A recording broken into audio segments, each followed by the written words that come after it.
后来乡亲也回到台北市，台北市的信义区即阵已经闹热滚滚了。因为阴暗，除了有大型的跨年活动，有101的宴会，阁有天后蔡依林伫大巨蛋开演唱会。阴暗的人潮绝对是可绝绝，小 A 小 K。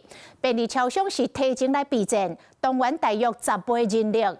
有的推出着行动购物车，有的是甲大门拆掉，要互大家买物件更加利便。工作人员无言切齿，甲两大块玻璃门拆落来，门口随变个真空块。信义区便利商店和冰箱的门把拢拆掉，因为跨年到啊，人的这个可支出，都是为了让民众买物件袂收起。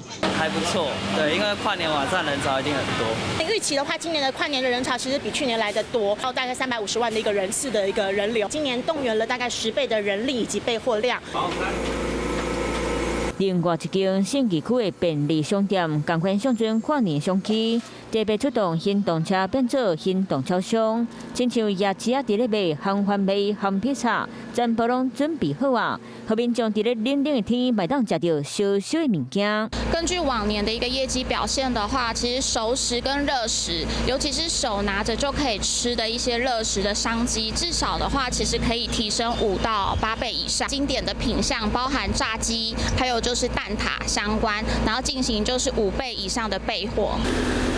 各有业者使行动购物车直接停伫咧跨年的热区，车门拍开，真侪卖零制品、四手碗、物件一甲800款。信义区各间超商全卡手，要来趁跨年商机，陪伴民众做要迎接新的一年。